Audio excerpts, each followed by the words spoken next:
News morning തുടരുമ്പോൾ ഇനി കായിക വാർത്തകൾക്കുള്ള കായിക പ്രേമികൾക്കുള്ള സമയമാണ്. കായിക വാർത്തകൾ വിശദമായി നോക്കാം. Mahesh Polur is back with sports news. Mahesh, എന്താണ് കാര്യമായി പറയാനുള്ളത്? ഇന്ത്യക്ക് ഏഷ്യ കപ്പിൽ ആരാണ് എതിരാളികൾ എന്ന് നിശ്ചയിക്കപ്പെട്ടു. അതിനപ്പുറത്തേക്ക് എന്തെല്ലാം വാർത്തകളുണ്ട്? Saifu, ജൽസി, good morning. പറഞ്ഞതുപോലെ ഏഷ്യ കപ്പ് ചരിത്രത്തിൽ ആദ്യമായി ഇന്ത്യയും പാകിസ്ഥാനും നേർക്കുനേർ വരികയാണ്. ഇന്ത്യയാണെങ്കിൽ 2 തവണ പാകിസ്ഥാനെ തോൽപ്പിച്ച് 3-ാം തവണ തോൽപ്പിക്കാൻ കാത്തു നിൽക്കുകയാണ്. സുബ്രതോ കപ്പിൽ നമ്മുടെ കേരളത്തിന്റെ പിള്ളേർ കപ്പടിച്ചിങ്ങ് തിരികെ വരുന്ന ദിവസമാണ്. സാഫ് അണ്ടർ-17 മത്സരത്തിൽ ഇന്ത്യ ഫൈനലിൽ എത്തിയിട്ടുണ്ട്. സൂപ്പർ ലീഗ് കേരള മത്സരങ്ങൾ 2-ാം തീയതി തുടങ്ങും. അങ്ങനെ ഒട്ടേറെ വാർത്തകൾ കായിക മേഖലയിൽ നിന്നുണ്ട്. ആദ്യം നമ്മൾ ഏഷ്യ കപ്പിന്റെ വാർത്തയിലേക്ക് തന്നെ പോവുകയാണ് സൈഫു. ഏഷ്യ കപ്പ് ചരിത്രത്തിൽ ആദ്യമായി ഇന്ത്യ പാകിസ്ഥാൻ ഫൈനൽ. സൂപ്പർ 4-ൽ ബംഗ്ലാദേശിനെ 11 റൺസിന് തോൽപ്പിച്ചാണ് പാകിസ്ഥാന്റെ ഫൈനൽ പ്രവേശനം. പാകിസ്ഥാൻ മുന്നോട്ട് വെച്ച 136 റൺസിന് വിജയലക്ഷ്യം മറികടക്കാൻ ബംഗ്ലാദേശിന് കഴിഞ്ഞില്ല.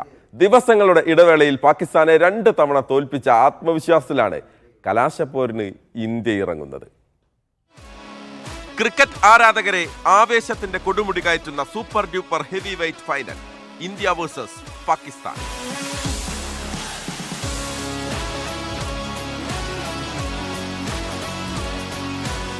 2 ആഴ്ചയ്ക്കുള്ളിൽ 3-ാം തവണയും നേർക്കുനേറെത്തുമ്പോൾ വ്യക്തമായ ആധിപത്യം ഇന്ത്യക്ക് തന്നെ. കളത്തിന് പുറത്തും ഏറെ ചർച്ചയായ ഈ ഏഷ്യ കപ്പിലെ ഇന്ത്യ പാകിസ്ഥാൻ മത്സരങ്ങളുടെ തനിയാവർത്തനമെങ്കിൽ കപ്പുയർത്തി നിൽക്കുന്ന സൂര്യകുമാറിനെ ഞായറാഴ്ച ദുബൈയിൽ കാണും.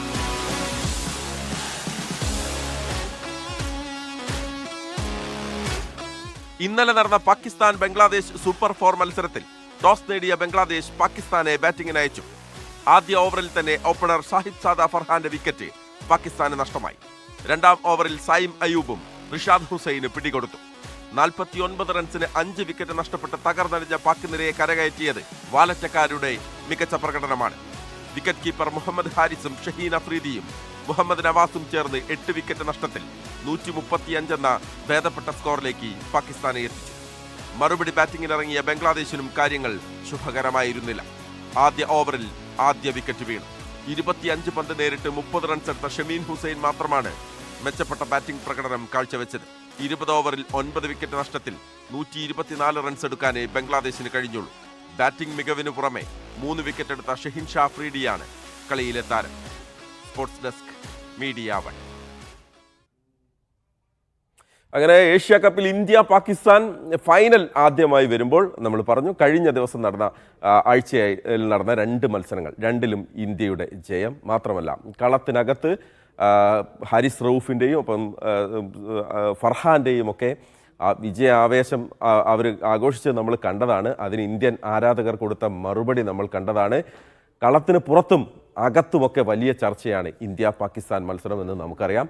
കൃത്യമായ തിരിച്ചടി കളത്തിൽ ബാറ്റ് കൊണ്ടും ബോൾ കൊണ്ടും മറുപടി കൊടുക്കാൻ ഇന്ത്യ കാത്തു നിൽക്കുകയുമാണ്. വലിയ പ്രതീക്ഷയോടെയാണ് ടീം ഇന്ത്യ ഇറങ്ങുന്നത്. അപ്പോൾ ഞായറാഴ്ച 28-ാം തീയതി വൈകിട്ട് 8 മണിക്ക് ദുബായിൽ പൂട്ടിപ്പാറും ഇന്ത്യ വേഴ്സസ് പാകിസ്ഥാൻ എന്നുള്ളതാണ്. അപ്പോൾ ഇന്ത്യക്ക് ഇന്ന് ഏഷ്യ കപ്പിൽ ഒരു മത്സരമുണ്ട്. ശ്രീലങ്കയെ ഇന്ത്യ നേരിടുകയാണ്.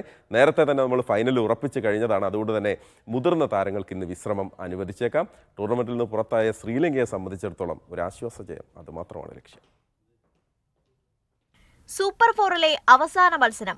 2 മത്സരങ്ങളും ജയിച്ച ഇന്ത്യ ഫൈനലിനുള്ള തയ്യാറെടുപ്പിലാണ്. മുതിർന്ന താരങ്ങളെ പുറത്തിറത്തി മറ്റുള്ളവർക്ക് അവസരം നൽകാനാണ് സാധ്യത. കഴിഞ്ഞ മത്സരത്തിൽ സഞ്ജു സാംസണ് ബാറ്റിംഗിൽ അവസരം കിട്ടാതെ പോയത് വലിയ വിമർശനങ്ങൾക്കും ചർച്ചകൾക്കും വഴിവെച്ചിരുന്നു. ഇന്നത്തെ മത്സരത്തിൽ സഞ്ജു കളിക്കുമോ എന്നതിലും വ്യക്തതയില്ല. കഴിഞ്ഞ 5 മത്സരങ്ങളിലും അവസരം ലഭിക്കാതിരുന്ന വിക്കറ്റ് കീപ്പർ ബാറ്റർ നിതീഷ് ശർമ്മയാകും സഞ്ജുവിന് പകരക്കാരനാകുക എന്നും റിപ്പോർട്ടുകളുണ്ട്. ബൌളിംഗ് നിരയിലും കാര്യമായ മാറ്റങ്ങൾ പ്രതീക്ഷിക്കാം. ജസ്പ്രീത് ബുംറയ്ക്ക് പകരം അർഷ്ദീപ് സിംഗിനെ ഉൾപ്പെടുത്തിയേക്കും. ഹർഷിത് റാണ, റിങ്കു സിംഗ് എന്നിവർക്കും അവസരം നൽകാനാണ് സാധ്യത. സൂപ്പർ 4-ലെ ആദ്യ 2 മത്സരങ്ങളിലും പരാജയപ്പെട്ട ശ്രീലങ്ക നേരത്തെ തന്നെ ടൂർണമെന്റിൽ നിന്ന് പുറത്തായിരുന്നു. ഇന്നത്തെ മത്സരം വിജയിച്ച് മടങ്ങാനാകും ശ്രീലങ്കയും ലക്ഷ്യമിടുന്നത്. Sports desk, media 1. അപ്പോൾ ഇന്നത്തെ മത്സരത്തിൽ നമ്മൾ കാത്തിരിക്കുന്നത് സഞ്ജു സാംസൺ ഇറങ്ങുമോ, ഇറങ്ങിയാൽ അദ്ദേഹത്തിന് ബാറ്റ് ചെയ്യാൻ അവസരം കിട്ടുമോ എന്നുള്ളതാണ്. നമ്മുടെ മലയാളി ആരാധകരെ സംബന്ധിച്ചിടത്തോളം നമ്മൾ കാത്തു നിൽക്കുന്നത്.